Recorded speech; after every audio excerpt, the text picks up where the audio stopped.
In the town of Baltimore lived a man of the sea, and he told us of his life in the land by Chesapeake of the sea. And he told us of his life in the land by Chesapeake of the sea. And he told us of his life in the land. We all love Father Fish, his great bloodstream. He keeps his tanks so clean, the plants they are so green. We all love his fluffy beard, it is so white. His eyes they are so bright, he always keeps it tight. And our friends are all aboard, many more of them, while they still snore. But to watch him on replay.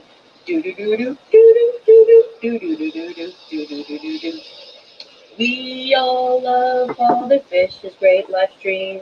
His tanks they are so clean, the plants they are so green. We all love his fluffy beard, it is so white. He always keeps it tight. His eyes are so bright. As we live the life fishy. Everyone!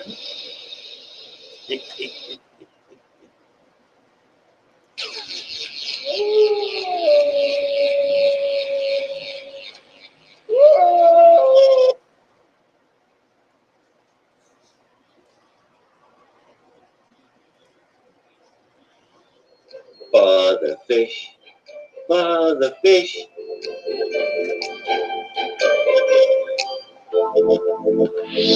One place to go to if you have Vic. Your fish may itch or even flash. So Father Fish is your one-stop gap. Cap it all with an inch of sand. Cap it all with an inch of sand. Raise the temperature with a helping hand. And add some garlic on top of that sand. The heat will go, your plants will grow, and all of your fish will have a happy home. Father Fish, so Father Fish, your one-stop wonder if you keep fish. Starring Sir Father Fish and all his followers on the Father Fish channel. Over to you, Sir Father Fish.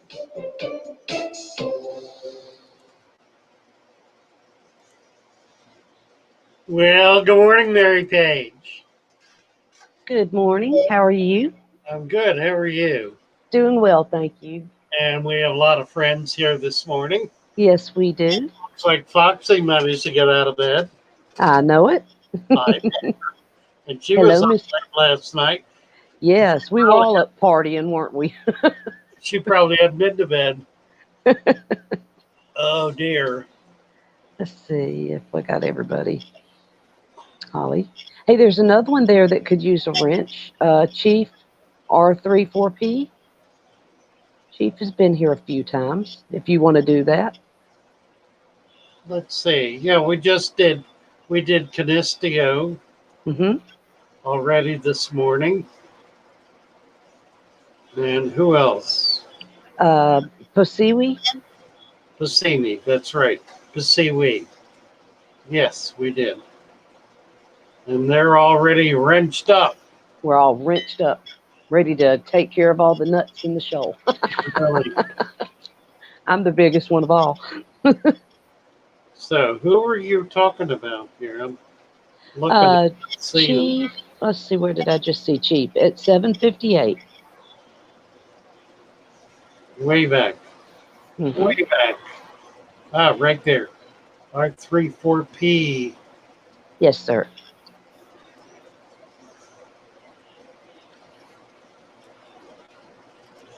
All righty. Hello, Chief. Welcome as our newest wrench-carrying moderator. We all moderate each other here. And that means, for those of y'all that don't know, with the blue wrenches, that means you can drop links. You can even drop the ones for your own channel as long as you're participating and all that good stuff. We try to Right, keep right. everybody linked up. Right. Well, I think I managed to get Alex's goat last night. We were Jess and Chubbs and Alex and I were on a stream. I was up there for about an hour. They kept on. I gave up at 11 o'clock because I had to be here this morning, and I wound up getting up at 6. So I've not had a lot of sleep. But Alex was going on in his inimical way about the science of genetics in guppies, and it was utterly remarkable. I mean, the man is Brilliant. absolute encyclopedia Yes, of, he is. of deep and profound scientific Yes. information. Mind blowing. So I made the rather ridiculous comment, absurd comment, that, well, once you know all this, it doesn't get you a bit closer to breeding guppies. Or some such thing. Something along those lines. It's completely asinine comment. And I suppose I felt justified in doing so based on the notion that somehow, if you're going to line breed guppies, the only thing you've really got to go with is your record book and the appearance of the fish. So anyway, he, I think he was a little put down by it, and I don't much blame him. My apologies, Alex. That was a little unfair after that astounding piece of erudition that you engaged in. He is just incredible, though. He really is. I haven't seen him yet, unless he's lurking. Yeah, well, he's probably sleeping along. Good morning, all you lurkers. Really. And everybody hit that. Oh, we got 26 That's watching sincere. and 12 likes. Let's see. Here I go saying, let's see again. I gotta do Oh. Hey. I watched your new video last night, too. It was really good. Silly. Mhm. Talk about Well, there's Suspect. yeah, it was interesting. I reviewed it after it was posted, and I duly noted it in the comments section, and even pinned it to the top, that Father Fish is such a twit that he doesn't realize when the power goes out, the lights go off. I was talking about what to do in a power outage, and I made the comment, the admonition, be sure to leave the lights on. So that was a little ridiculous. Oh, there's Brett. I was Hello, Brett. telling Mary this morning, I went to bed thinking, someday somebody, and I know just about who's going to do it. He is clipping and saving every idiotic thing that Father Fish has said on video, and he's got a record of them. And you know who I'm talking about, because he's the great record keeper of them. And one of these days, he's going to come out with an hour-long video of bloopers. It'll be worse than blooper. I'm here to tell you. It'll be Father Fish's stupidity. Is this man really the genius we give him credit for being, or is he simply an old fool? And it'll happen. I guarantee. Hey, it just shows that you're human. That's like somebody like Alex. It's like, how can you guys know all this stuff? Where do you keep it all? Yeah, I don't know. I don't understand Alex's brain. I can't keep track of all that. And he really is an encyclopedia. It's just absolutely remarkable. and he can go on endlessly without breathing. It's utterly amazing.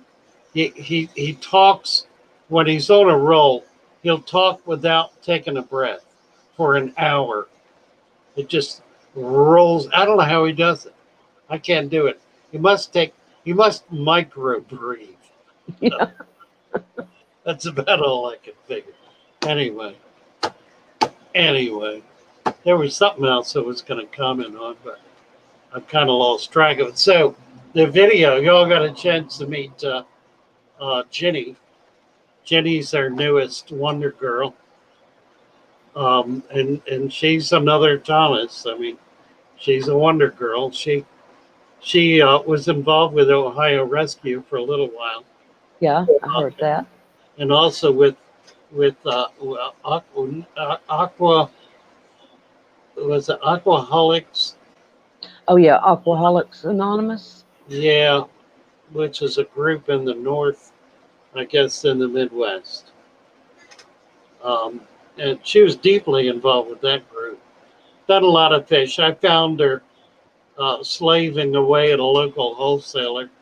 So I thought that looks good to me. We'll see if we can get her slaving away here. So we got her in part time, and I'm hoping now to be able to take seriously the shipping end of the business. So we'll try to get more going. We'll try to get the website cranking. There's a fair amount on it. We can get more on it. It's pretty easy to use. So we'll try to get some of this stuff in gear and start being able to get products out to people in a timely fashion. The big problem, of course, is shipping fish. And nobody's got their act together yet to be able to guarantee anything like second day delivery for under 60, $70 when it's completely ridiculous. I shipped out some pygmy sunfish yesterday that we hope will arrive by Friday. We hope. That's Monday. That's 4 days. So we'll see. We'll see. Maybe they'll make it. Oh dear. What else? What's going on? Let's see. People talking politics. I'm not going to get into it until there's some resolution. That's a good idea. It's too mercurial, too up in the air, too much raw sentiment, and it could just easily turn into bitterness and hostility. And I don't see any point in dealing with it until there's some resolution one way or the other. And then we'll have at it and try to make some sense out of what's going on. But for now, it's chaos. Yeah. And none of us are in a position to do anything about it. We are observers in the cataclysm of our nation. It's probably, in my experience, I would say it's comparable to two events that I was involved in. One was the Civil Rights March in Washington, and prior to that, I was marching in Kentucky when the Selma March was taking place. I couldn't get down to Alabama, but I went to Corbin, Kentucky. Man, I talked to who in the world was it? Yeah, Andrew Young. I talked to Andrew Young after the fact, and he said, "Boy, we're glad you came out of there alive." Yeah. And there were people with guns in my face. I mean, it was fairly serious. It was serious, yeah. It really was. Kentucky is very serious about such things. He said, if you had been killed, we'd have had to come up there, and the civil rights movement would have been destroyed.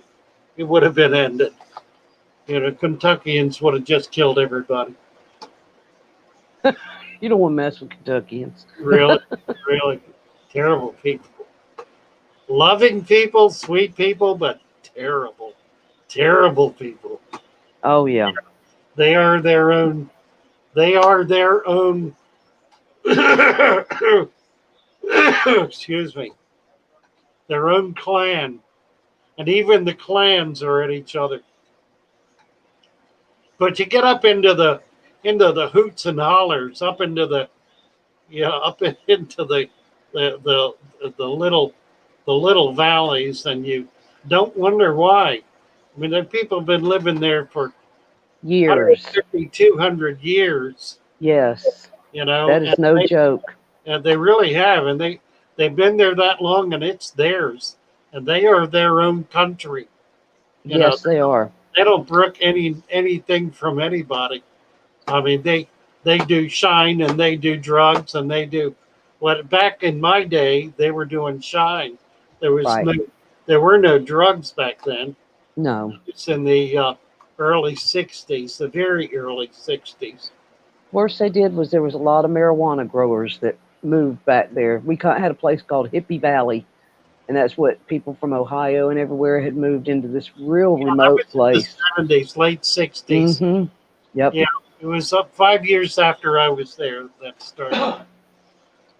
But yeah, it's a no man's land. It really is. And all still is. What was that show? There was a neat show on TV, a series about a sheriff who was in Appalachia. Justified. Yes, Justified. Yes, that's right. That was a good one. Yeah, that played pretty close. That played pretty true. It really did. Bad. It really wasn't. It brought a lot. It brought a lot back to me. Right. Yeah, amazing stuff. They know where the bodies are buried because they put them. Chalupa. Really. Anyway, that's. I don't know what got me on that. Golly. Oh, I know what it was. I was saying there were two events that were comparable to what we're experiencing now. In my experience, that was one, the Civil Rights March in D.C. and the stuff that led up to it. The other one was the Vietnam March, and I was involved in that as well. I mean, I was very anti Vietnam, very liberal. I was liberal in a way that the Democrat Party is not liberal today. You know, when I discovered while I was at Tufts University and joined the early SDS, I was writing articles, and every time I wrote an article, it would come back edited with a distinct Marxist slant, and that really that it was so apparent and so obvious, so overt that I quit the SDS over it immediately. I didn't want to have any more to do with them because it was what I discovered was that the American Communist Party was funding it. They were funding and I had firsthand knowledge of that. They were actually writing checks. They were going into the SDS bank account. The leaders would go talk to this guy who was the Boston chairman of the American Communist Party, the ACP, and he would write them a check, and that's how they were functioning. So the ACP was also dictating what the SDS did as well. So back as early as then, that was Russian communism had infiltrated the left in the United States, and it went from being liberal to liberal. I still consider myself a liberal. In the traditional sense of the word. I don't consider myself in any sense a leftist, and I really believe that those two philosophies are in fundamental conflict. They cannot exist simultaneously because liberalism insists upon being open-minded, upon entertaining all discussion, upon being an avenue for discourse, for discussion, for rational thought, all of that stuff. And leftism is not that at all. Leftism is ideological, it's rigid, it's hardline. It is precisely what Marxism is. So I'm not going to go any further with that. And I'm sorry I got into it. But we will That's at all some right. point. We will at some point. We'll get into it further down the road when there's a good bit more clarity about where we really are and where we're really headed. One way or the other. And right now, right now, that's why we're here for the fish, so we don't have to Amen. think about all that Amen. stuff. So you know what we ought to do? Let's do this. Here we go a Okay. bit further. Let us play Aquatic Conquest's newest rendition, his newest piece, if I can find it here. What in the world? Why can't I find it? Oh, here it is, right in front of my nose. And I've got new lyrics. So we're going to do this.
Wonderful show. Oh, yeah. I gotta write down the new words though. I still was singing the beautiful mom, the dark, lovely Yeah. mom. I know. I'll get in practice and I'll sing it with you tomorrow. It's a little better with some. I like it. The lyrics are better. I can almost live with them. So It's darn good. yeah, and I misfit.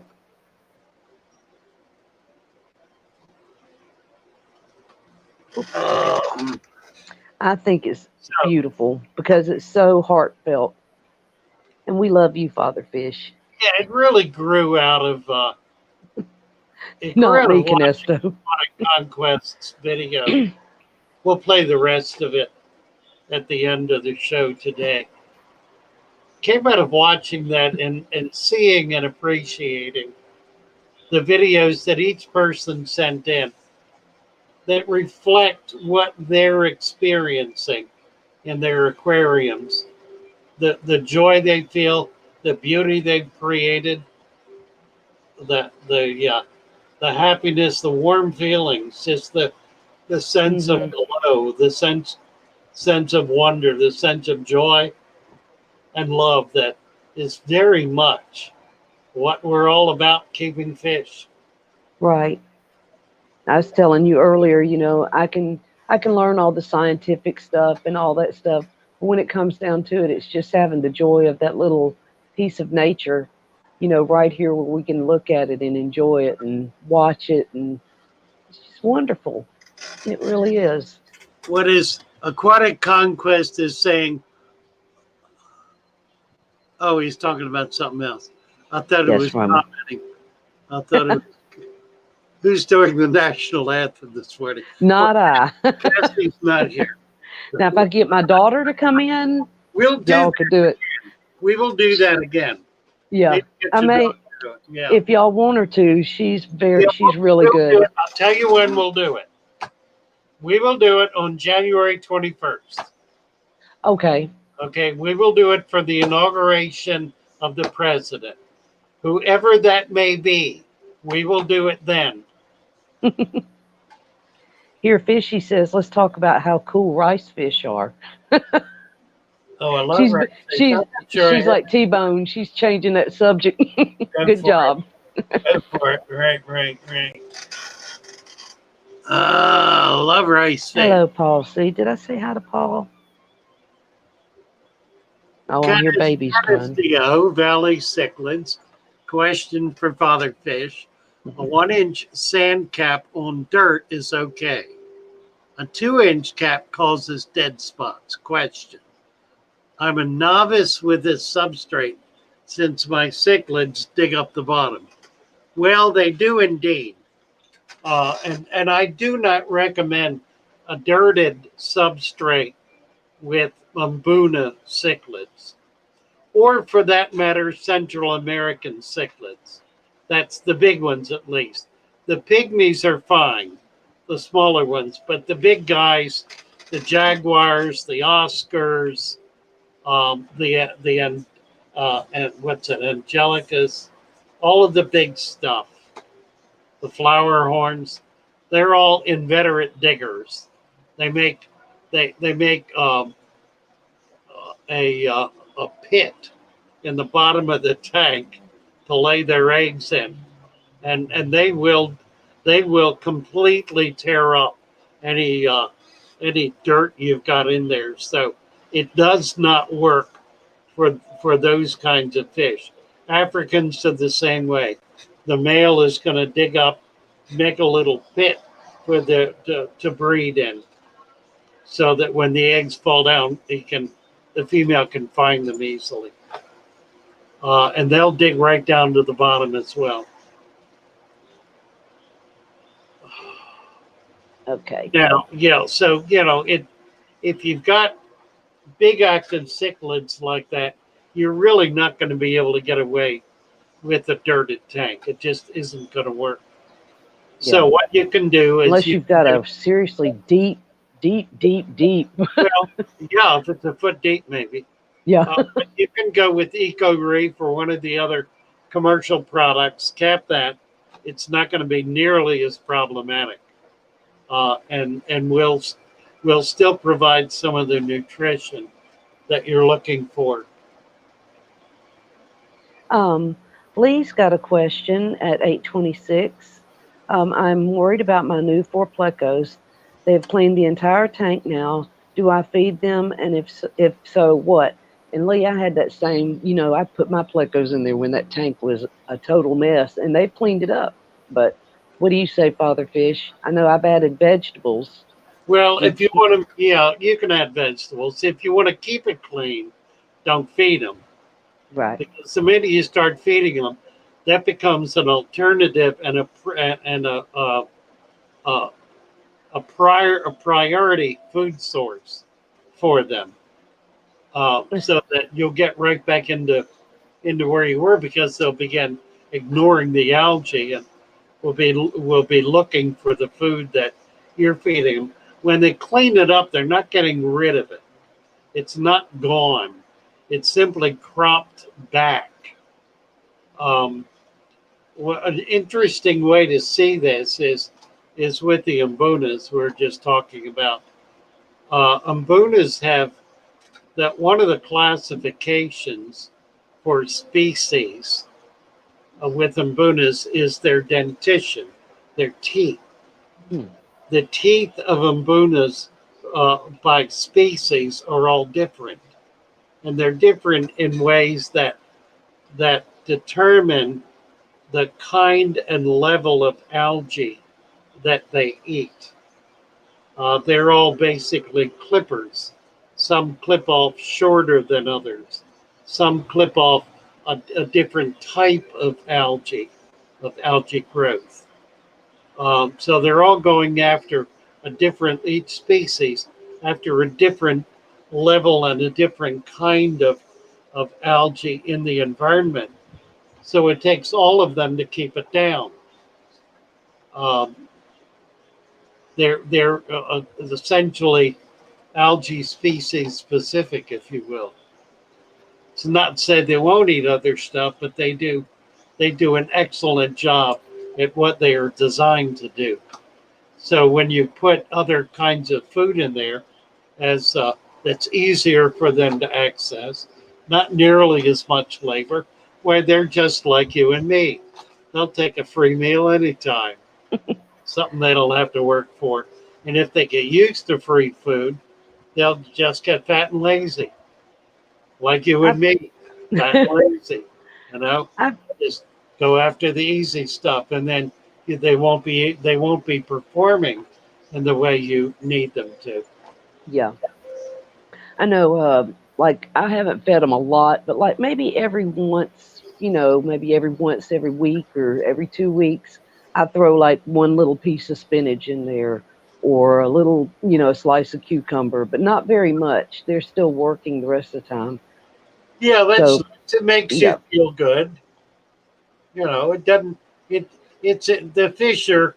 I cannot say they're indifferent to it. They're not indifferent to it. They love it. They appreciate it. They like it very much. and Uh, Alex brought up a good one too. Green beans, that's one. Oh, thank you, Coffee. Our Canesto Valley Cichlids just became a member. how And wonderful! Jason of Redfish Bluefish said something about the other day about using zucchini instead of cucumber because zucchini won't foul the water or cloud the water up as bad. Yeah, I use zucchini a lot. I like it. Hmm. Cucumber is every bit as good. Zucchini's a little coarser, a little harder, holds up a little longer. The cucumber will tend to rot, deteriorate pretty quickly. Yeah, good comment, Alex. I see that. See, I missed a few people coming in now. New England Inler, Alishan, You say Alexander Alex Lee, there. Tisha. Trying to I pray. do. Then. Lee. Lee's changed his name again. Never Lee. You were never that. Who is? Oh, that's Lee, isn't it? Yeah. Yeah. Of course. I almost said it too, but I'm not going to say it. I won't speak that up because that's not true.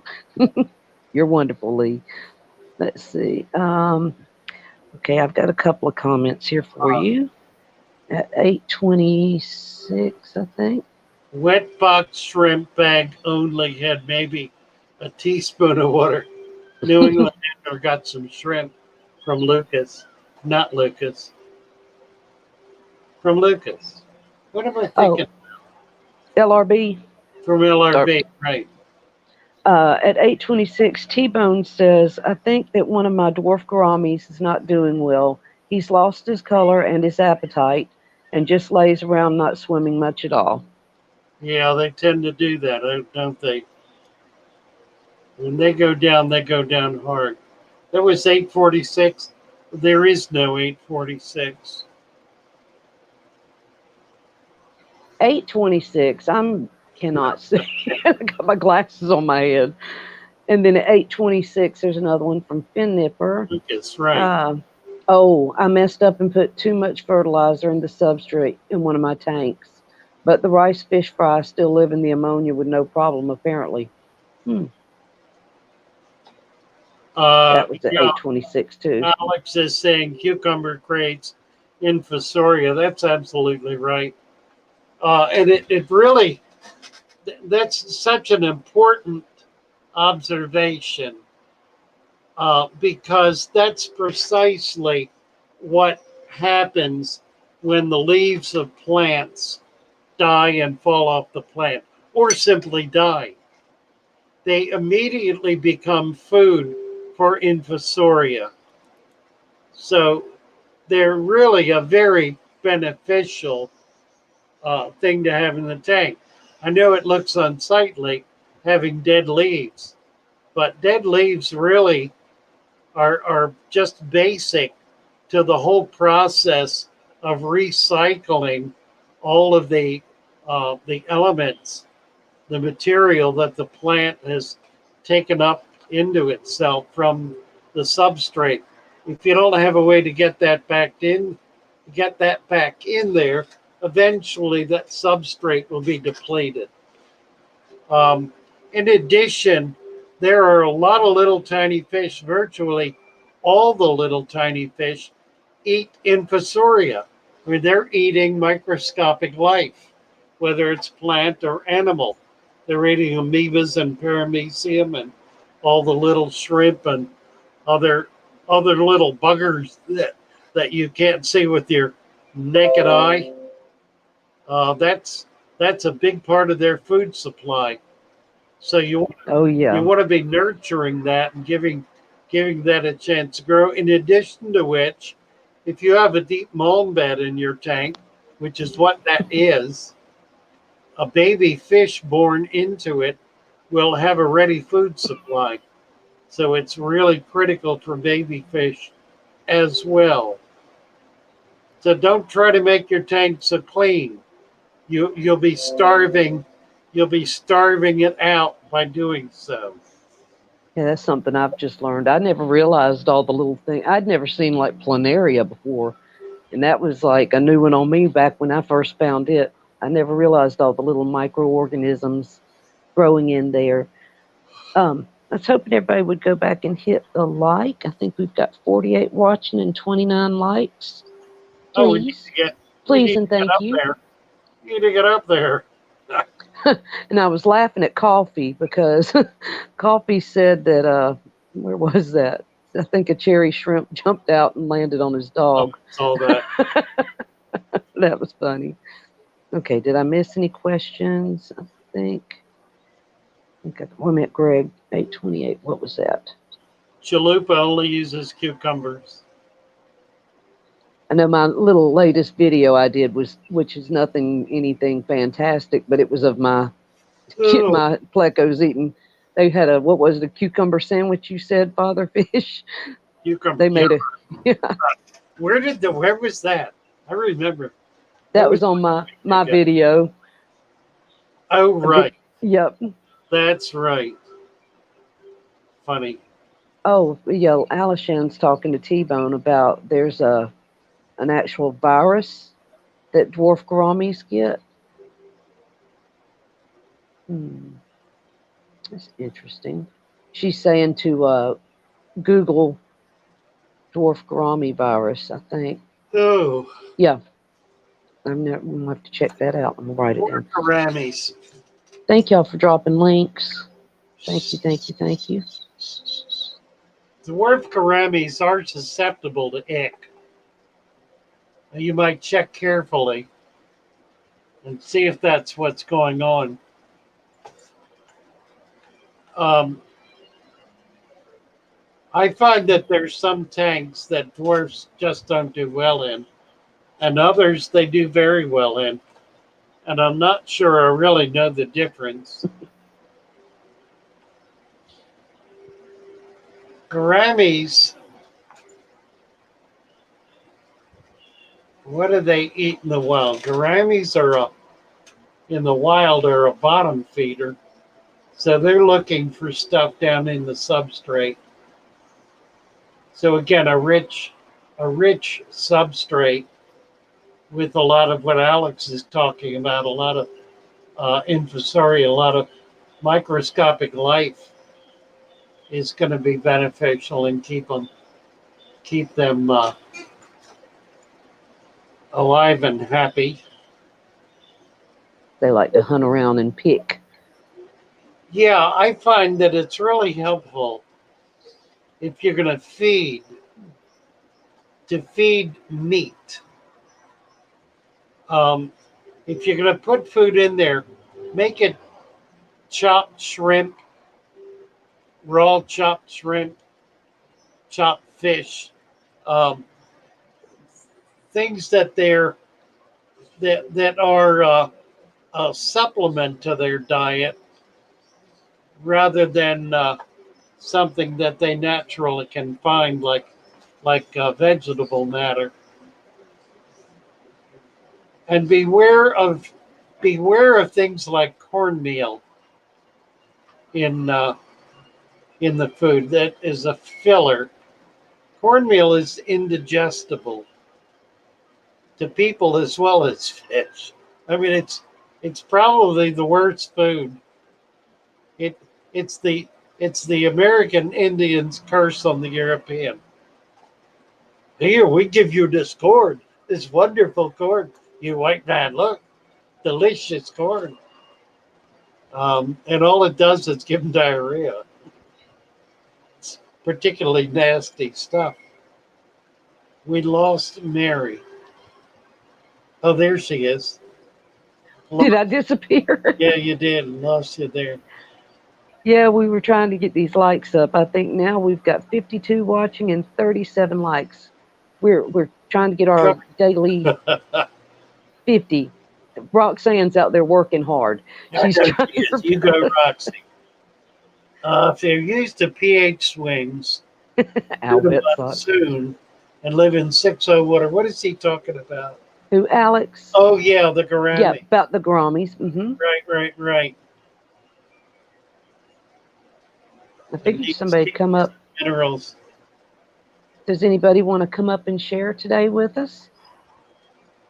Or come up and visit? One of the classes of gouramis that I really like are the Borneo gouramis, the chocolates and licorice and all of those. They're neat fish. They're really, really hard to keep. But boy, are they nice. There just isn't anything quite like them. There is still controversy as to how the chocolate gourami spawns. I've had them build a bubble nest, and I've had them carrying eggs in their mouth. Never got fry, but did get a bubble nest and did get one with an obvious jaw extension. I had them for about 6 months, and it was the same pair that did that. Just really remarkable fish. Alex, is that a fish you work with? Also, the licorice. They're all low pH fish. They want pH that can get down to like 3.0 or 5.0. Really low pH. But wonderful, wonderful fish. Yeah, he said dwarfs, they can also live in 7.5 or 8 pH, but need tannins. Chocolate and licorice need like 4 point pH to spawn for him. That's what Alex was saying. So he's worked with them. And Coffee says gouramis always die of fungus for me. Sooner or later, it always happens. Yeah, I know. Yep. The big gouramis, the blues, will hold up pretty well long term. They've been bred in captivity for so many generations that they've become pretty hardy. The little ones, the reds and the blues, the dwarf gouramis are a whole other can of worms. I just don't think the strains are strong. I think they're overbred, and what we're getting, which is all commercially bred, whether it's out of Asia or Florida. I think they're just weak strains. Alex says he had chocolates with fry. They lived at sphagnum and about 5 inches of leaves and twigs. You need to worry about ammonia spikes at pH under 5.5, and that's a pain. Yes, it is. I didn't know that you could use magnolia leaves. Says Alex was talking about. We were talking about oak leaves and different things. Said the Right. pods are fine also, but they should be scraped or deskinned. Oh, I know it. And see, Father Fish was up partying last night with Jess and I Chubbs know. and Alex. That's right. They wore me out. You did really good though, talking about guppies. It Guppies. is interesting though, like I like what you were talking about, how like the really nice guppies, we'll never even really see them. They're so, that's kind of a secret society of its own, isn't it? Well, yeah, it really is. I mean, it's like the most expensive stuff in the world is never seen by the hoi polloi. They don't even know it exists. I used to live with I lived on an estate that adjoined another estate.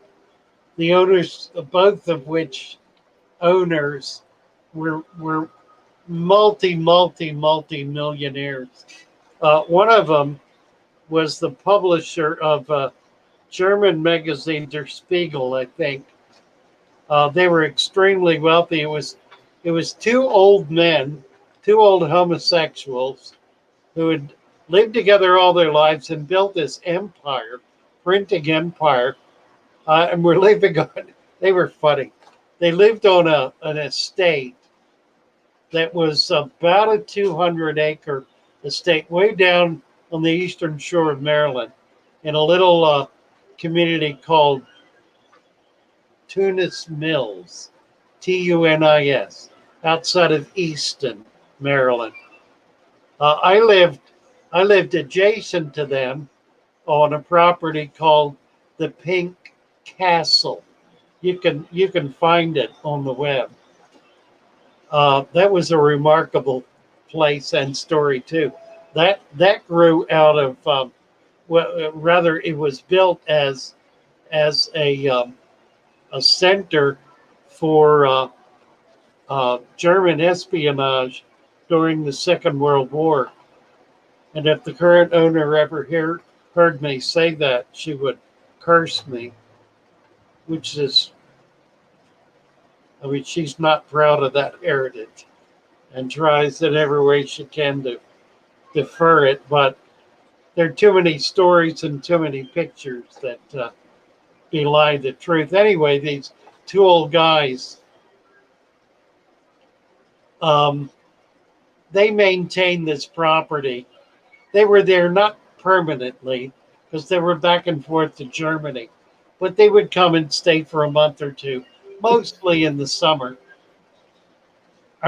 I had two little flea bitten dogs, two cockapoos that had the run of the place. And by the run of the place, that meant they did a tour that was about a 5 mile tour. It took them to a number of farms, never even discovered them all. But they would get over to say good morning to these two gentlemen on the adjacent estate. And they would sit there and pick ticks off of them and groom them and otherwise be very warm and very congenial to these two little mutts. They were cute dogs. They were very cute dogs. Um, but I always thought that was funny. These the two publishing magnates, two of the top publishers in the world, sitting there picking ticks off of little dogs, stray dogs at that.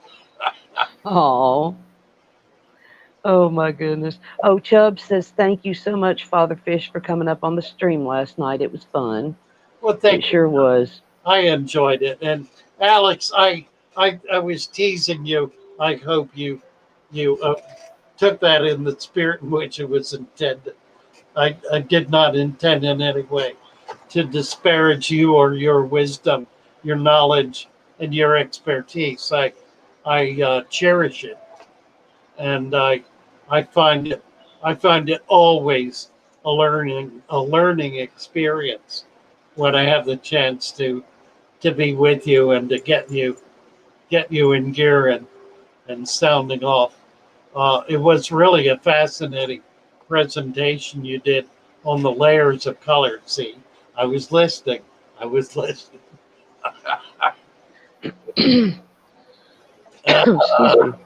Let's see, at 8:45, oh, that's the Chevy, but Chevy Fish was recommending water 82 to 86 Fahrenheit for blue rams.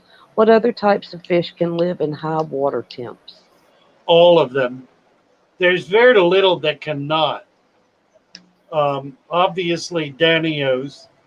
Um, um,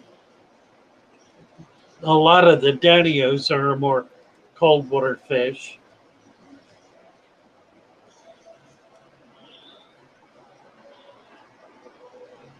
I've got a black screen.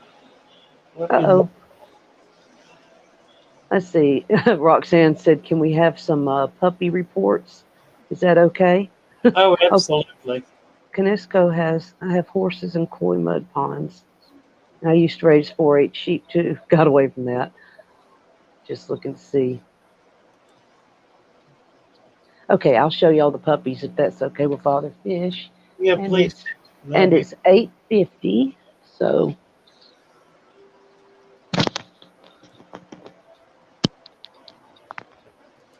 So while you're doing that, the winter to come back. What in the world is going on? I've got a black box in the middle of my screen, and it won't go away. It's a black, empty box. Huh. I don't want to shut down, but I may have to. Lord.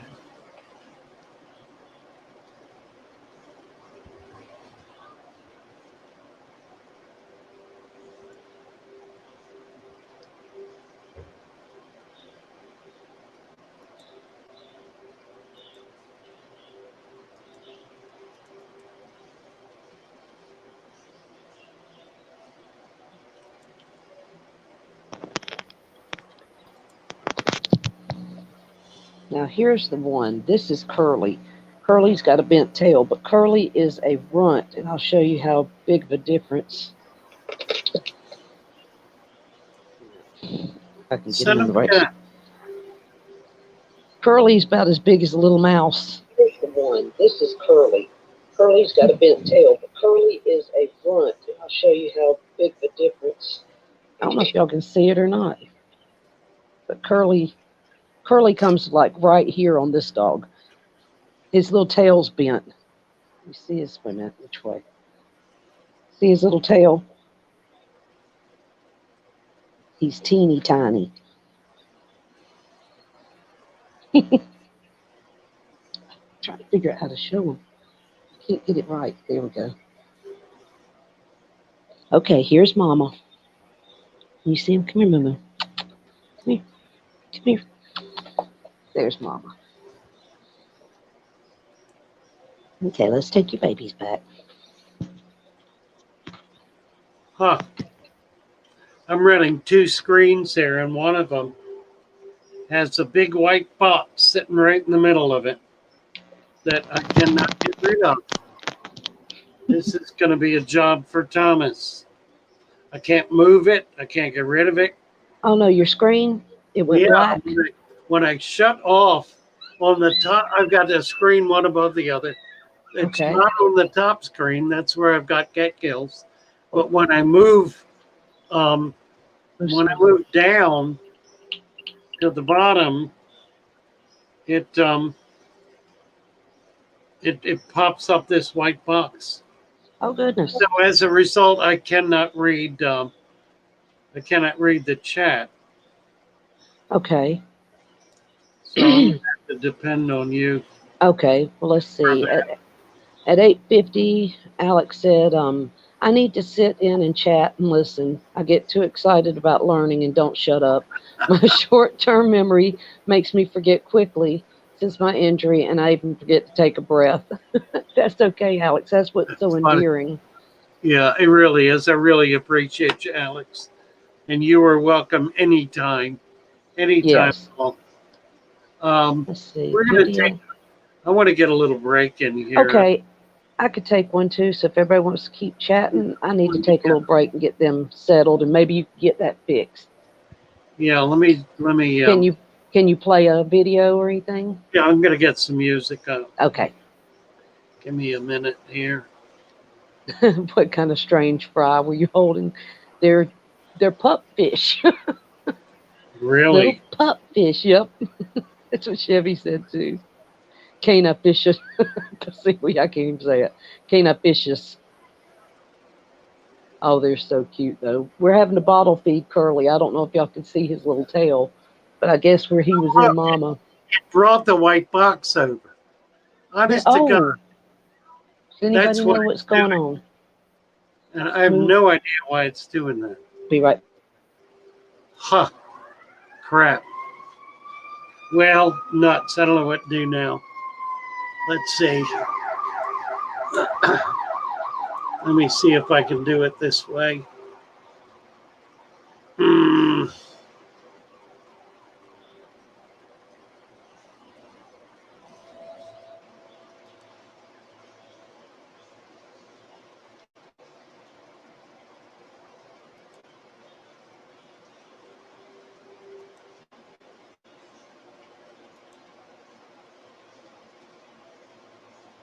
Huh.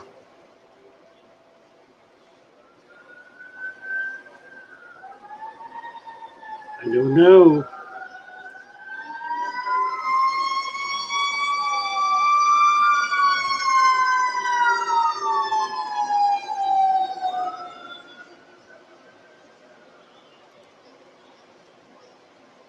Well, I'm screwed. I don't know what to do here. Just gotta take a break, guys. I will come back. Screen sharing was canceled. Yeah, I know. I'll be back in a minute.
All right. Mary, I'm going to reboot. You're gonna reboot it. Yeah, I'm going to reboot my computer. You should stay up with the check. Okay. So let me do this, and I will be back as quickly as I can. Okay. And if we do get booted off, y'all, just hang on and we'll get it back up.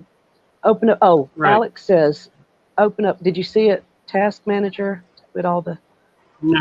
Quit all the apps. Okay, he said, open up Task Manager and quit all the apps that you aren't using It's a glitch artifact burned over the app. Probably needs to be restarted, actually, which is what you just said you were going to do. Okay.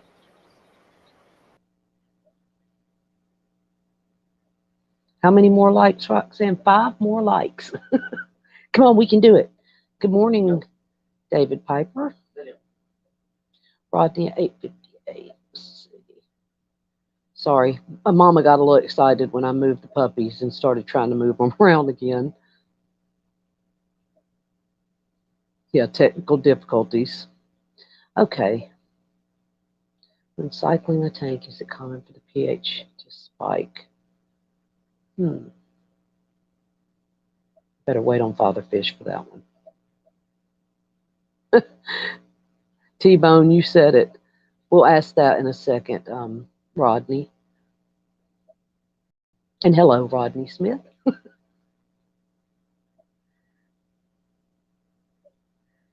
T-Bone said, Alex, I don't think your memory is as bad as you make it out to be. I think you're brilliant.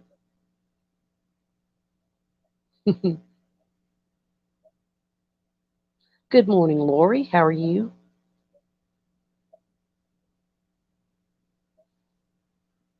Oh, I didn't know that, Canesto. If you change your name around.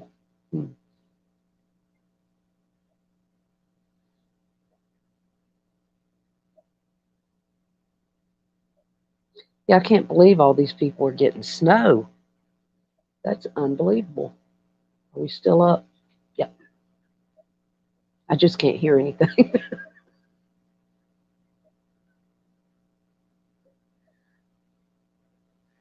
Come here, Poncho. Daddy wants to make an appearance. Here's Papa. With his little praying hands. See him? Don't laugh at his toenails. They're bad. I need to clip them. Oh, here, Fishy. That is my daughter's got me that. It's like a birthstone. It's got all the birthstones in it. All my family. Even my son-in-laws are in there. Hello, Susan. How are you?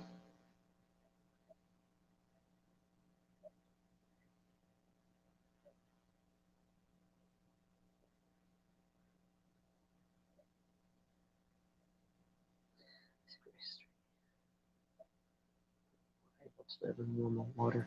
Oh, the warm water fishies. Okay, there he is back. Okay, I was trying to catch up on reading the. Okay, here we got the chat. We're good.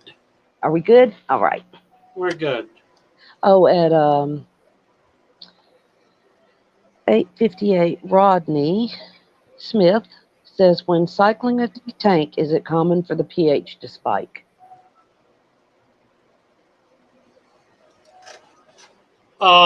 Well, it depends on your water. Depends on the KH in your water. If you have high carbonate, it will not. If you have very low carbonate, it can, because the biological activity is going to be driving the pH toward acid. So it's a pretty good sign if during cycling your tank becomes increasingly acidic, that you have very low carbonates, very low KH.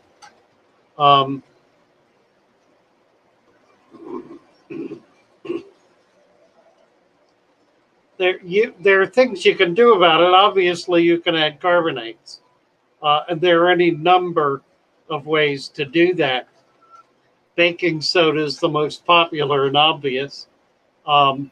I've used Florida Rock, which is calcium based, and just let it sit in the tank, and it will dissolve enough mineral content to hold the pH up. You can put crushed coral in, calcium. Ben Nipper made the comment that dechlorinators can spike pH if you overdose them. That's interesting.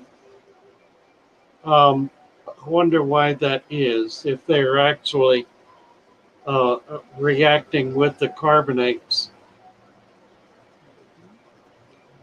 Don't know, Alex. Help us with that one. Yep. Alex, you Do sure you don't want to come up chlorinators and share react? some? I'm always trying to get Alex to come up here.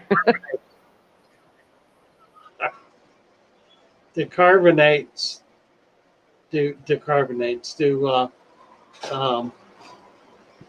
oh God. Yeah, I do need help. My brain just turned off. Somebody flipped the switch. I think when I rebooted my computer went blank. You rebooted your head. Really? Yeah, except it's still in the off position. Do you want to They drop say your you're link? supposed to wait. Yeah, Yeah, absolutely.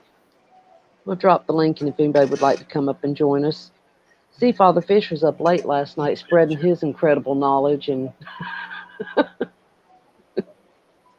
Oh well. Ugh.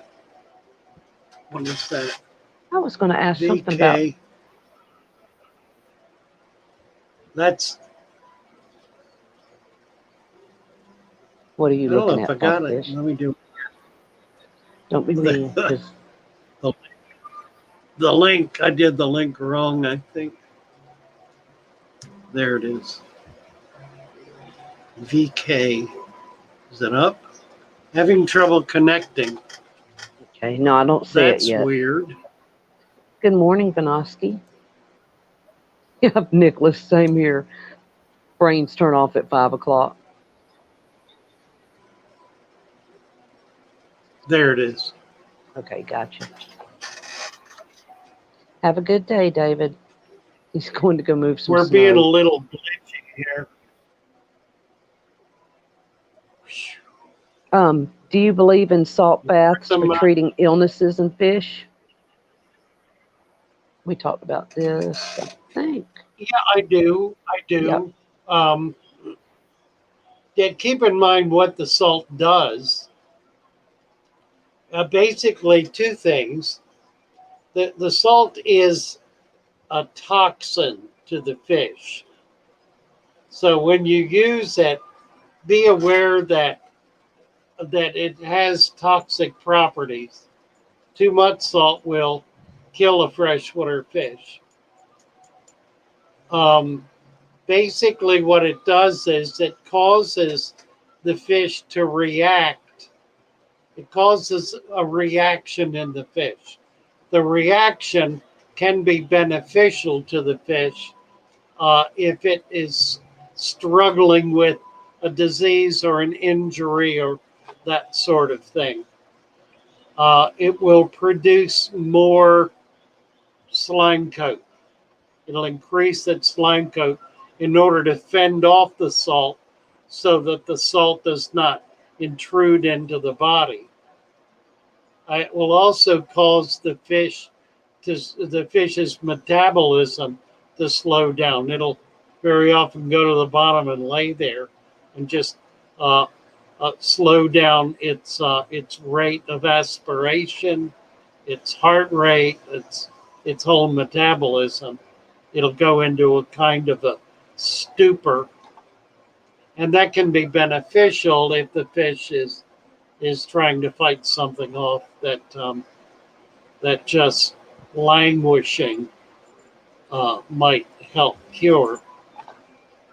Um, Also, if it's a parasite, the parasite can be then attacked by the salt, and the salt will, because the parasites do not have the same kind of protective slime coat, the salt can get into them very quickly and kill them. So any parasite that's susceptible to salt poisoning ick is not one. Ick is not exposed to the water except when it's just hatched and it's looking for a host. But once it finds a host, it goes in, it burrows into the fish and will actually go under the scale layer. It'll look for a break between the scales and sneak in under there. So it's not susceptible to any kind of water treatment, which makes the chemical treatment not exactly problematic because it's effective when the parasite drops off of the fish or when the egg just hatches. So during that essentially free swimming stage, the chemical will kill it. Um, if you raise the temperature, however, that will drive the egg parasite, out of the fish's body um, in order to get away from the heat, not realizing that it's not just the fish that's hot, it's the whole system. And once he discovers that, it's too late. And he goes, ah, and falls to the bottom. And then all the bacteria and everything can start affecting them after that, getting the fungus and all that stuff on them, right? After the ick has made those initial burrowing holes in them. Well, yeah, it does. It can do enough. And the fish, I don't know why this is. Maybe Alex can enlighten us. Stephen probably could. Why is it when a fish is stressed, it drops its slime coat? Or is it not actually dropping it? Is it actually simply increasing it? Maybe that's more the case. Maybe the popular notion that it's dropping it is simply the opposite of what's actually happening, that it's actually increasing its slime coat and it's kind of bubbling off from it. There's a different take. Oh, and Alex, it's about going back to the salt. Let me find it again. Yes. About the dechlorinator thing. He said dechlorinators are full of sulfide salts, so it raises the KH actually. It's when it degrades via bacteria that it crashes. That was going back to the pH question, and there was another one on that. Oh, and Rodney, who asked the question originally. Salt actually increases KH. He said he put. Okay, go ahead. I'm sorry. Oh, you're all right. I put a buffer in it, and it seems to drop it, and it came around in about a week or so. Wait a minute. I put a buffer in it, and that seemed to drop it as it came around in a week or so and finish the cycle. Okay, when we talk about raise and lower, drop and increase, it's important for us to be talking about the same thing. And we're not always talking about the same thing. There's some people for whom the pH going up means it's becoming more acidic. There are others, like myself, when I talk about the pH going up, I mean it's becoming more alkaline. So we need to understand what we're saying here so that we can kind of be not living in opposite countries, speaking opposite languages, because those are opposites. And somehow there is this bizarre contradiction among hobbyists that define pH in completely opposite ways. And I just think that creates untold confusion. It's probably helpful to not use terms like up and down, but to use terms like acidic and alkaline, because that's not only more descriptive, it keeps us on the same page so that we know we're talking about the same thing. David. Oh, Roxanne had asked, and now I'm looking for a comment from David Piper. Roxanne, sorry, y'all. Rodrigo is saying, I'm starting in the hobby. Yes. I have a pH 7.2, two of my tanks, and in another 6.8, but I want to keep blue rams. What would be a good pH for the fish? Well, a good pH is going to be whatever's coming out of your tap that's stabilizing in your tank. The one thing you don't want to get into is trying to play with your pH. Unless you've got some really dramatic reason for doing it. If, for example, your pH, as is in the case with Alex and some of the water in Seattle, is coming out of the tap with a very, very low KH and tends to become acidic very quickly, even then I would want to try to keep my fish in that water, but barring being able to keep certain fish in acidic water, you're going to need to buffer it to drive it toward alkaline. We talked a little bit about ways of doing that. But generally speaking, if your pH is staying around 7.0, which it sounds like yours is, Rodrigo, I would not alter that and I would not worry about it. If it'll stay there. Now, it might not stay there. It might drop with more biological activity, and it could drop precipitously. Rams will do fine in 7.0 water. And if it goes down very slowly after they're in that water and adjusted to it, they should be fine. The critical thing is temperature. They don't like anything below 82 degrees. So if you want to keep that temperature up, what is that in Celsius? Oh, is it like 30? I need to look that up. Is it 30, like 32 Yeah, I think it's Celsius? 30. Yeah. Oh, and Roxanne was asking if plants are showing phosphate deficiency, what can we do to correct it?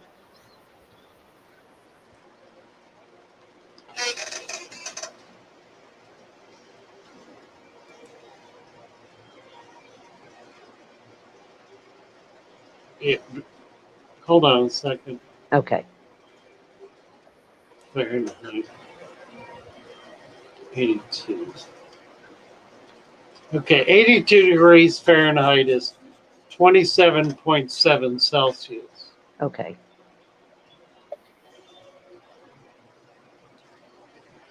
'78 is 25.5.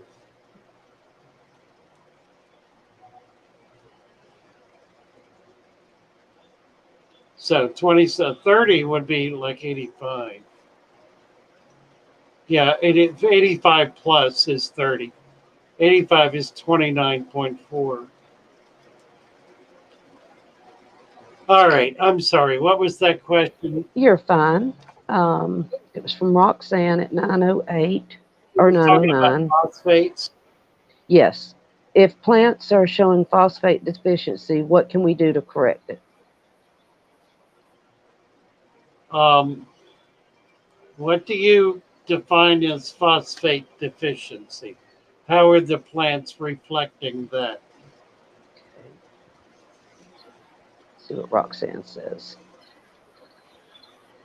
And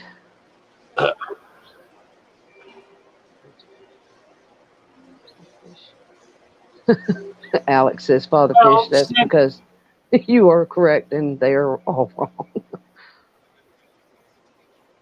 Okay. There you go. Right. Somebody got it figured out. What's he talking about? Sent to Coventry. Have that changed the water in my 50-gallon in 3 months. Made a lid so no evaporation. Water looks clear, but I've not tested it.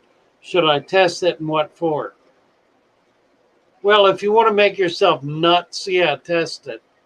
The minute you do, you're going to start fiddling with it. You're going to start because you're not going to like something about what you see. Don't go by that. Go by the condition of the plants and the fish. If the plants and the fish are thriving, count your blessings and keep moving forward. If you find that the plants are languishing, if the fish are off their feed, not being active and busy, if things are kind of going sideways, then you might start checking water or just do a 25% water change. And that'll probably bounce it all right back. Oh, on Roxanne's question about the Chevy Fish says added in potassium deficiency question mark on what Roxanne asked a minute ago. Sorry, this phone situation is not going fast this morning. I'm having technical difficulty too. We What can't stay. time frame We is can't. that? Hers was at 9:14. Or no, that was Fin Nipper. Roxanne's was at 9:09. How come Finniper does not have a wrench? I don't know, but there's a couple that have come in since George Trotter, Fin Nipper, Eyeball Pirate. I thought we gave Eyeball Pirate one. Eyeball Pirate, Did we? Dave, or no, George Trotter. George What's going Trotter. on here? I thought we did them yesterday, but it didn't. They're not showing.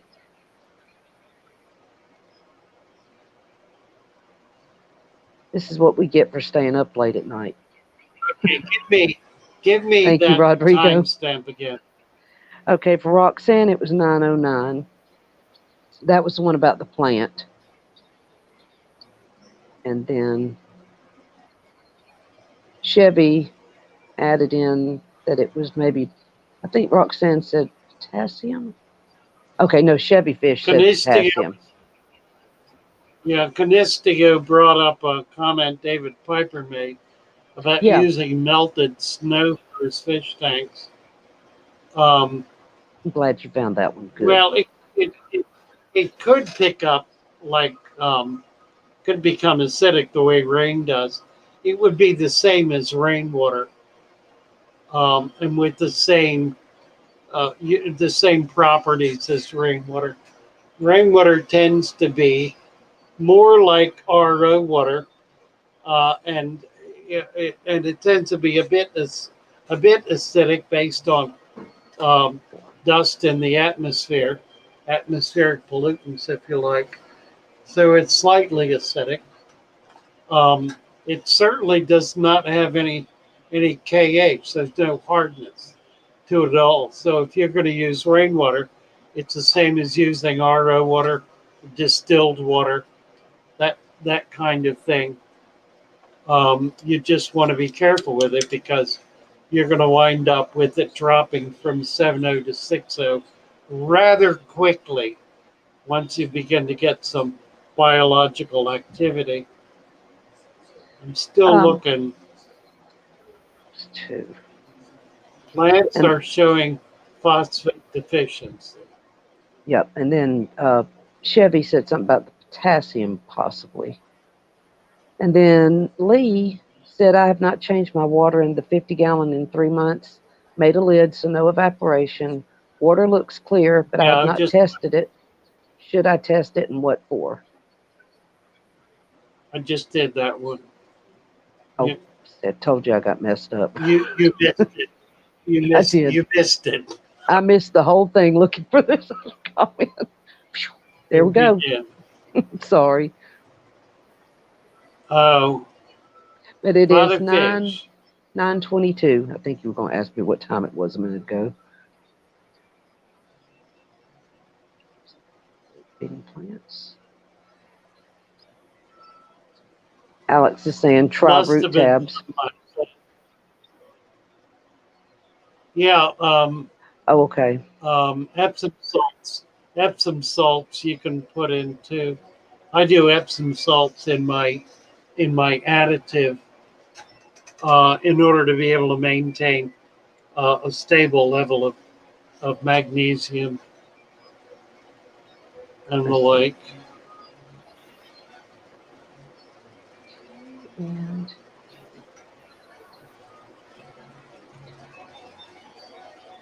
I just wonder if if I had a laptop, if I could highlight these instead of having to handwrite them. I don't know. 42. Okay. And I don't know how to do that. It's 9:23. Oh, okay. Film. Oh, Foxy's talking about her Ludwigia. Okay. Ludwigia is a very light intensive plant. that tends to drop its leaves. It tends to drop its lower leaves and favor new growth at the top of the stem. So you can very quickly get very leggy looking Ludwigia, particularly if it's flourishing at all at the top. The growth spurt will all be in the top, and it will drop leaves on the lower parts of the stem. I think I just said that two ways, the same thing. So maybe I can think of a third way.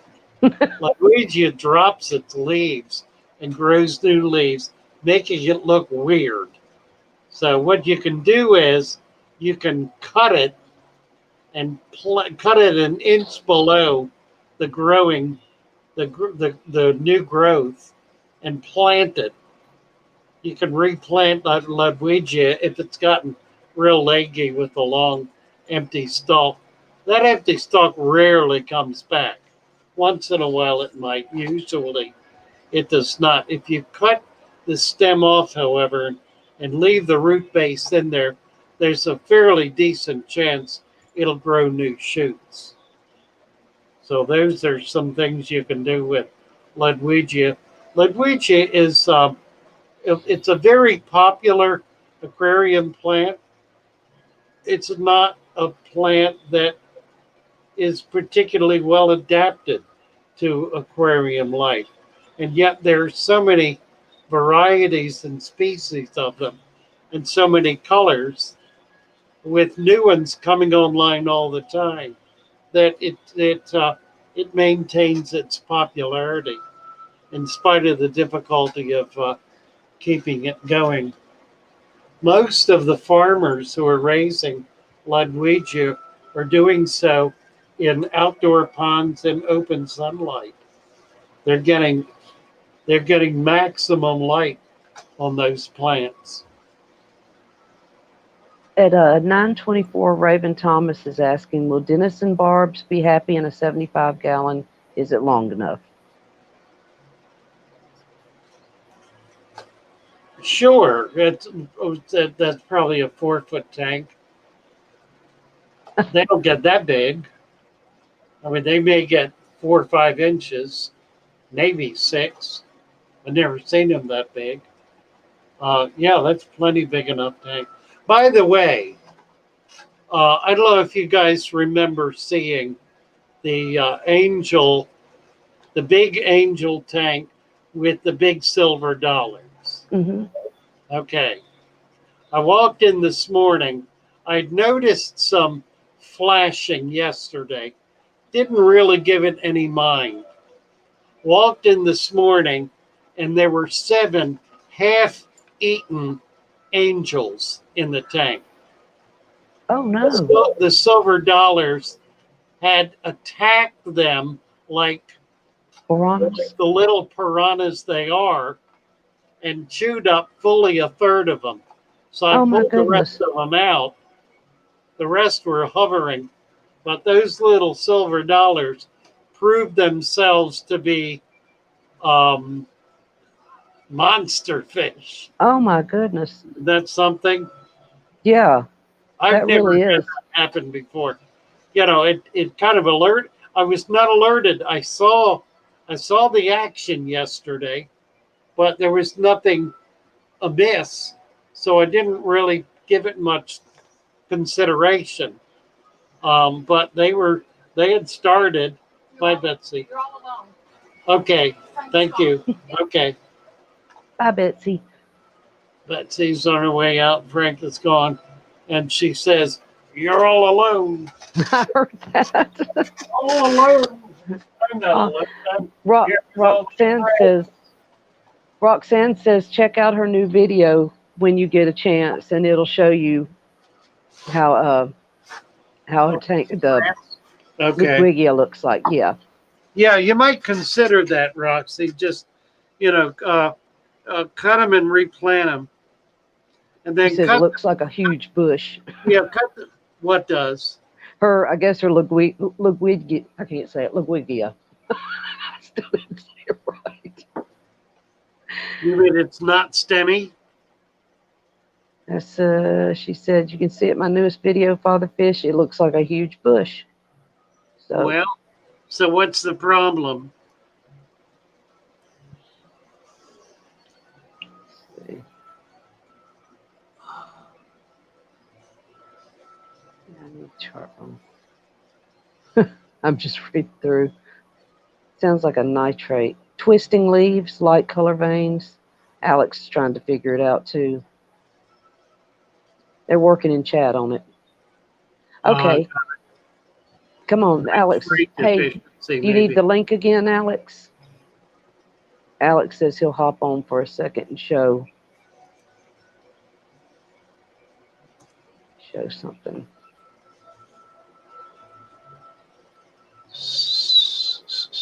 Okay. Oh, and George Trotter just asked a simple Father Fish question.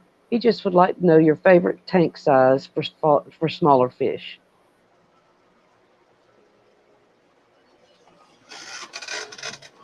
I really like the 40 long. It's an unusual tank. You don't find them often. It's 4 foot long and about 10, 12 inches tall. So it's much shorter than a 55. The 33 low boy? Whatever it is, yeah, I guess. Yeah, that's what I'm getting. 40. It's smaller than a 40. It's not half the height. It's 2/3 the height, I guess. Yeah, it's like that tall. Yeah. Or about that tall. But it's like got a footprint of a 55, doesn't it? But it's just short. Yep. Exactly. I really like it because it gives you a lot of distance, so you can get more natural kind of behavior, and you can get fish separating themselves in groups. All right, we've made it to 9:30. All righty. Well, I don't know what to do here. Why don't we pick this up tomorrow? And if I missed anything, y'all, sorry. That's a hat trick. That's what I'm working on. I have the 33 gallon that someday I'm going to set up. Eventually. Yeah, nice tanks. I really like them. Yeah, it's a cool tank. With the deep sand substrate, you wind up with about 8 to 9 inches. Right. Space, but boy, you get so much life in there. It's really, really nice. It's going to be cool. That's what I'm excited about. I told you when I set it up, it's going to be all the way your way. So we're going to see. I love it. All right. Hey, Fish on. Something AM where here, Fishy's trying to figure out a name of a plant. I got a beautiful feathery stem plant yesterday and forgot what it's called. It was something like an M-word diligent or something. Any guesses? Like a kabamba? Yeah, it's at 9:31 is where she said that. You could come up do you want Alex to come up for a minute? Sure. Or are you ready to end it? Okay. He said sure. It's okay. We'll do it. Yeah. Hi, Fish on. You need to come up here and get our brain stimulated, Alex. I don't know about that. Oh, there's Jason. Hi, Jason. Redfish, bluefish. Myrophyllum. Myriophyllum. And Kabamba is Alex's guest. Nice. Yeah, I was thinking Kabamba, but Mirio is certainly a possibility. Well, I tell you what, when you're tired, it does affect you trying to keep up with stuff. Lee says if you can't be good, be quiet. There you Jason go, Lee. is hitting the road shortly. All right. All right. Are we going to do this or not? I don't know. Are you coming up, Alex? Oh, good. We made it to 58 or 52 likes. Good job, guys. Right. They're trying to get him to. We'll take the show out with Alex if he'll come up with us. He's probably gets mad at me because I'm always doing that to him. I know. Is it Polished Aquatics? Yep. It's a worth-working, unique guppy line from Fancy Guppies throughout my state of gathered, or should I just get a legit line and breed that? You know, it's a matter of what you want to try to achieve. If you're looking to develop something new and different, then starting with a mix of fish is going to give you a better way of getting at that. If what you want to do is maintain an existing stream, then that speaks for itself. That is nice, isn't it? Mm. Hello. Good morning. Hi So there. I have a bunch of Ludwigias. Right now I don't have any CO2 running again. I've run out yet again. But this is like a really healthy Ludwigia here. This would be probably medium light on this side of the tank here. And you should see some veining like this at the top. But you should have kind of a little bit sparse increments, whereas like here's the Ludwigia super red here, it's also kind of sparse, and then if you put it in the high highlight, it gets a little bit denser, but all the colors get all more intense, and the crown should be darker, whatever color it is, red or green. I mean, it depends on the strain. I've got Ludwigia ovalis over here somewhere too. Here we go. So this is a Ludwigia ovalis that's just been hiding. But you can see where it's getting kind of yellower down on the lower leaves. That's a potassium deficiency. And what happened is this plant came unrooted and has just been floating in the moss. So that's why it looks that way. But you can also see it gets those pinholes when it gets the deficiencies like that. And this one's from downstairs. This was a nitrate and nitrogen deficiency where you get this wilted, crumpled leaves at the end of it. And that I put that in here because this tank has a lot of nitrates because of the stock load. But the tank downstairs didn't. I can show you real quick too actually, this is a pretty good example here. This looks like a lower light Ludwigia. Usually they get denser. They get a lot. You can see the veins better, and they get denser in the actual spacing of the nodes, or the spots where it branches off. And then I've got a green Ludwigia right here, just lime green, I think is what it is, strain type is. So there's a few different kinds there, but I think, and then here's actually, this is exactly what she has, I think. Was it golden ovalis Ludwigia? Because that's what this is. I'm actually working towards a pink line of it, but I grafted on a piece of rose red star Ludwigia with the gold ovalis Ludwigia. Where is my original gold ovalis? Might all be downstairs right now, but might have some in here. You can kind of see the gold ovalis. It's down there, tucked under. But my guess, if you take a look at this chart that's handy, that I always like this chart online, What's the is... link for that, Alex? What's the link? Yeah. I always just Google aquatic plant nutrient deficiencies, and then it's under Google Images, it comes up. And I have it too, Father Fish. I can send you. Yeah, just post the link. Okay. Yeah, so it's handy. I mean, it's a lot of people have posted it. Let me see if I This can one get it. says by Aquathusiast, but I've seen a bunch of people claim credit for it, so I don't know.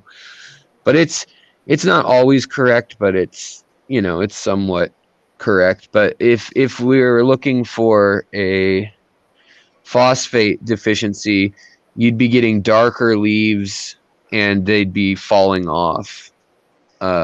Whereas nitrogen is what it sounded like she might have more so, with maybe some potassium, because the potassium can cause yellowing and like brown or pinholes. But on new leaves, it'll do the same thing as the nitrogen, where you get the older leaves kind of get wilted and beat up looking, and then the new growth is usually a really light color and starts to get kind of shriveled and twisted, because the nitrogen helps, just like carbon, give it scaffolding for the energy to be transported along, whereas the phosphates, in the analogy of a plant being a skyscraper or construction site, the phosphates control metabolism, so they control how quickly all the other nutrients can spread throughout the plant, essentially. And so when you don't have enough phosphates, you're really actually having a lack of all of your macronutrients, because it inhibits the transport of everything. But then let me hop downstairs real quick too, and I'll show a very low. Looks like Jason had here Fishy's plant nailed. She found it. It's a Murio filigree. Oh, nice. Found the receipt.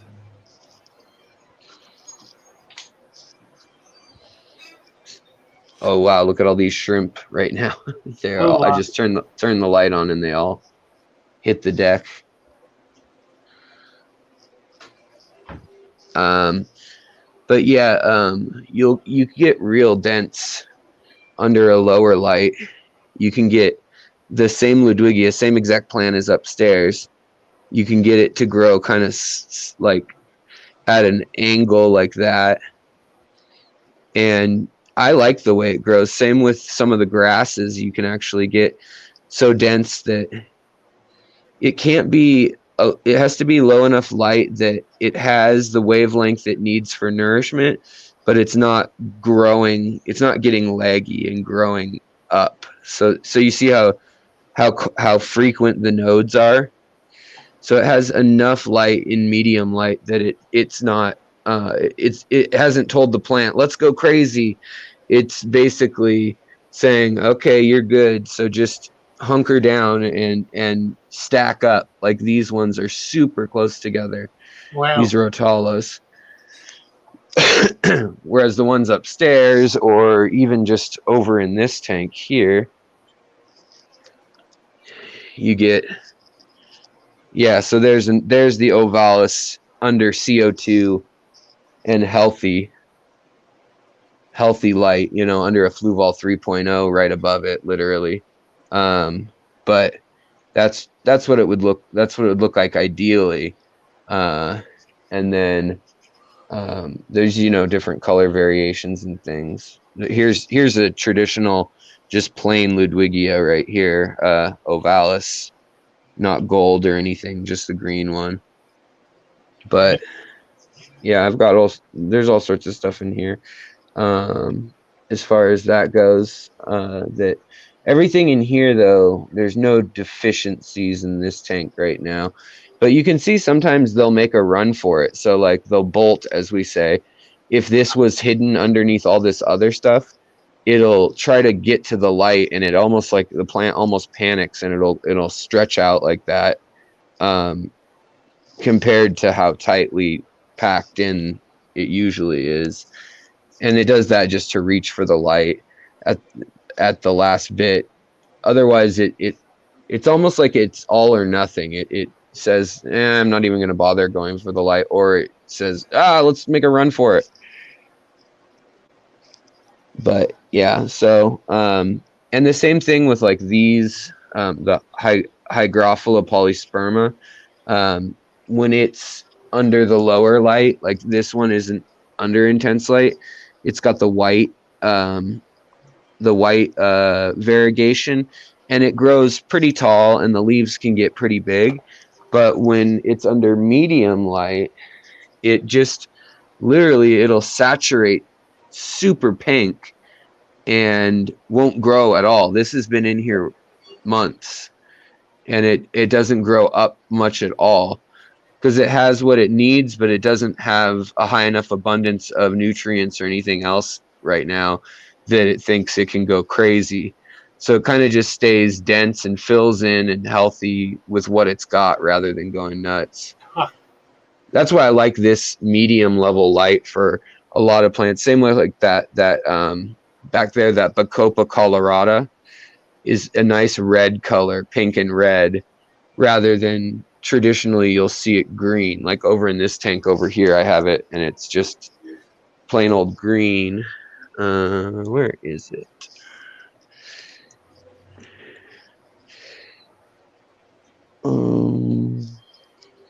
Oh, right here. So you see the bigger leaves and the green when it can really be a pretty cool plant. Same with like Hygrophila rubra. You can get nice reds in it when you either have high light or medium light. Low light, you really don't get it. Yes. Hey, Alex, Aquatic Conquest is wondering what kind of lights are you using? Yeah, so the easiest answer to that is I have a video from last month that is an update on all my tanks and plants, and so you can kind of see what light is what if you want a full rundown.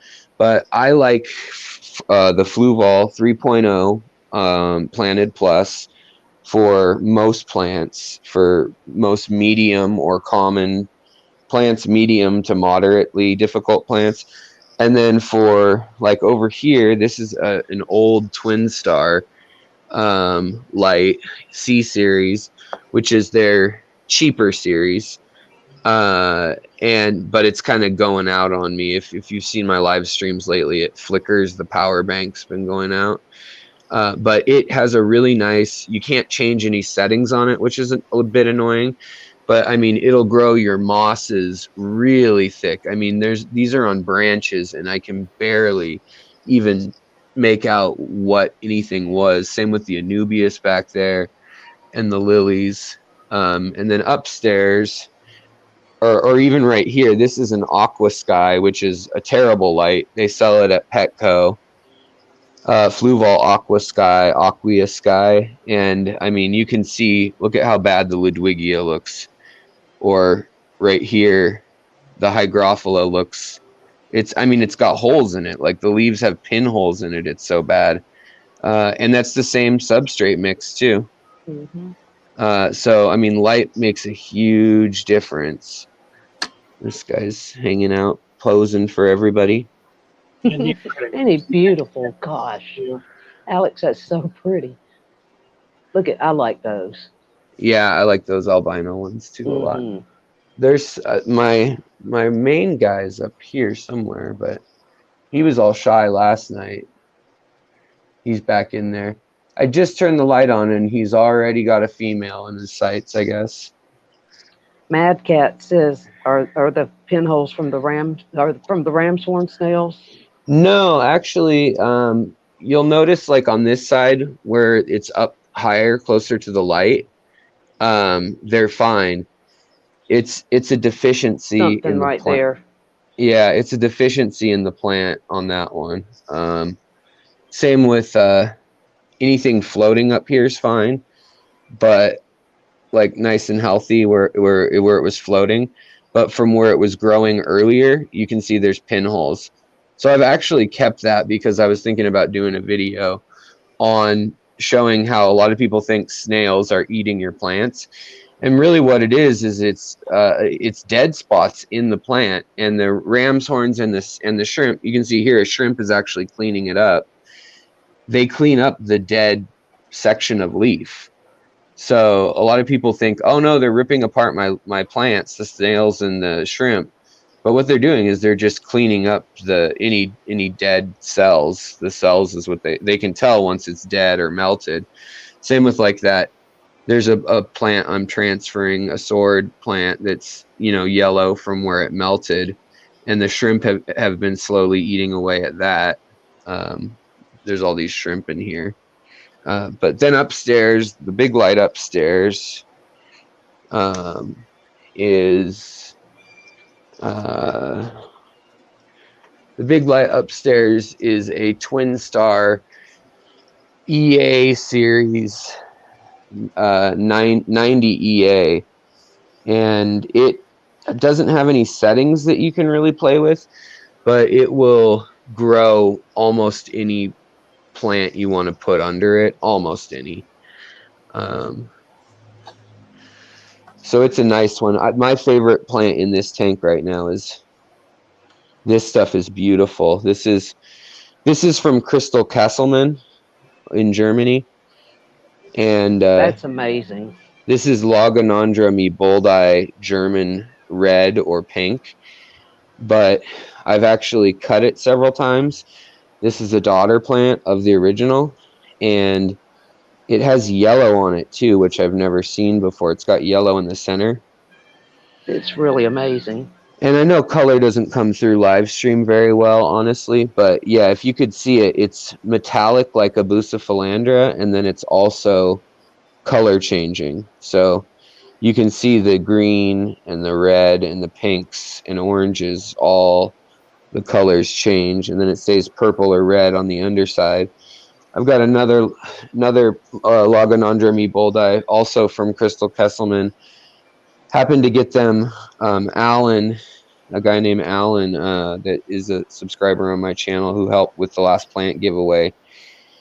He's the one who got the this one here, but this is silver Logonandra boldi, and it is the most metallic looking plant that you'll probably ever find.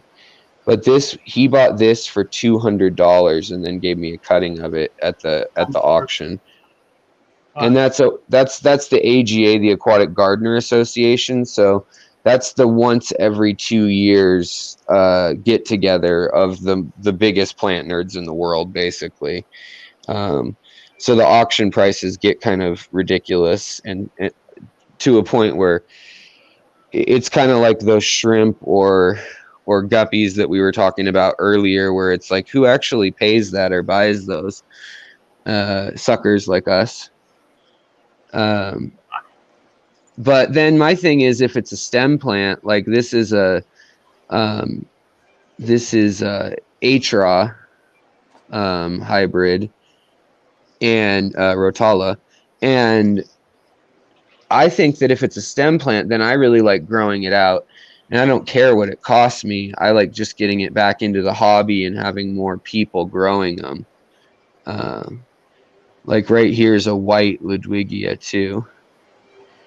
It's called White Rose. Yeah, Dustin brings a lot of oddball Luds in. A lot of high reds and the like. Yeah, Dustin's fish tanks. Yeah. Yeah, he definitely, he's got a good African source is where he shines. Is he's got some interesting imports from Madagascar, Africa, the Congo, and then also he's got some South American ones that are interesting too. But yeah, I mean, right now I've got a lot of pinks in the tank, and then I've got, this is a Prinz Kleiner melon sword, and then Kabamba furcata is another beautiful plant that's not very common in the hobby anymore. Let's see here. There's a Ludwigia back here that's really pretty too. It's an orange and red one. It's a Ludwigia. What is it called? Oh, Pontanal. It usually gets these big leaves like this, but it doesn't have them right now. It's still getting used to my water. So.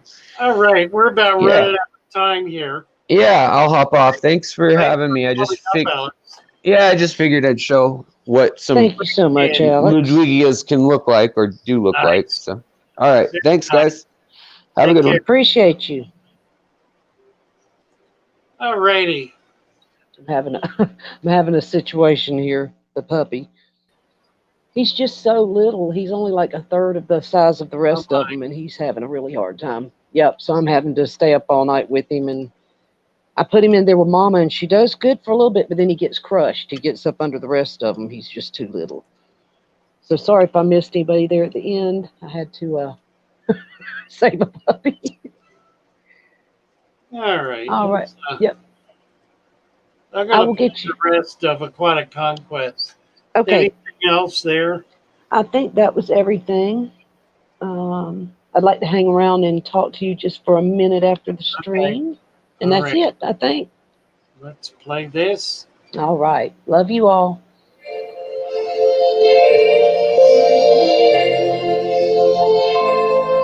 Bye, everybody.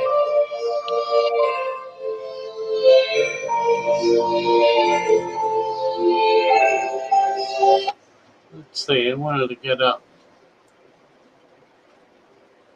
I thought it was. I'll learn the words and try to join you tomorrow. Your new words. Okay.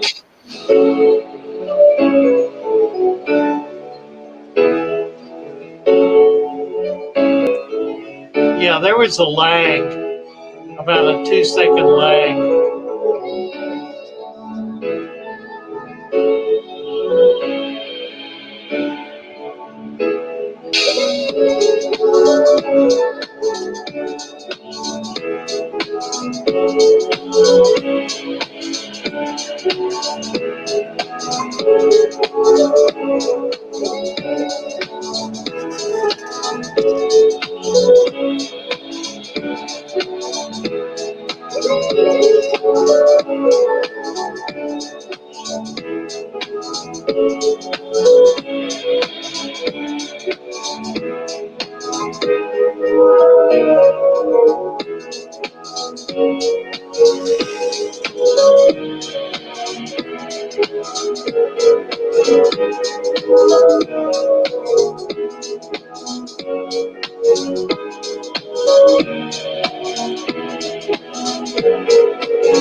Just finishing up. How are you doing? We all love Father Fish, his great life stream. All right. His tanks, they are so clean. The plants, they are so green. We all love his fluffy beard and is so white. He always keeps it tight. His eyes are so bright. Eyes are so bright.